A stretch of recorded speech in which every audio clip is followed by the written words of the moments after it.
Magandang araw ho sa inyong lahat. Today is Wednesday. It's our Strong Family Prayer and Exhortation. Kumusta na po kayo? Ako po muli si Pastor Gary Romero na nagpapastor ho sa Lighthouse Bible Baptist Church, Manawag, Pangasinan, at kasama ko po doon si Pastor Arnold po, Evangelista, at nagpapahayag ng salita ng Diyos. Kaya kayong mga taga Manawag dyan, just come to Lighthouse Bible Baptist Church sa Manawag. Sa harap lang po kami ng CSI Supermarket sa barangay ng Caloocan.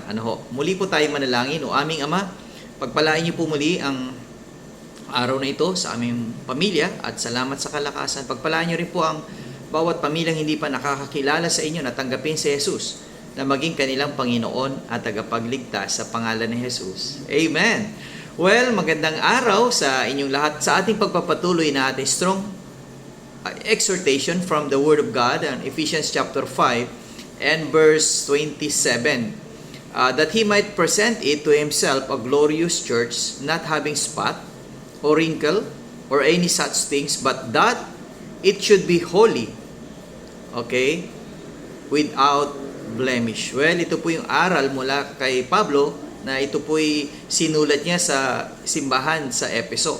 Ngayon, sinasabi niya dito na sa ating buhay bilang isang pamilya, napakaganda na haharap tayo sa ating buhay na ito na maayos ang ating sarili, maayos yung ating pamilya, maayos ang relasyon natin sa Diyos, maayos yung ating ginagawa sa pang-araw-araw bilang isang pamilya. At sabi nga, ito ay pagharap natin doon sa ating patutuo. Kung tayo man ay tumanggap na sa Panginoong Kristo. Meron tayong kinabibilangan, bahay-sambahan o iglesia na nagbibigay at nagtuturo ng mabuting balita. Kailangan manatili tayo na malinis. Sabi nga doon, maluluwalhati ang ating Panginoon. Na walang batik, walang kulubot, o anumang gayong bagay, kundi upang ito dapat ay maging banal at walang kapintasan. Napakaganda ho na ang sana, ideal, yung pamilya, na walang dungis, maayos ang relasyon ng mag-amasawa, maayos ang relasyon ng kanilang mga anak.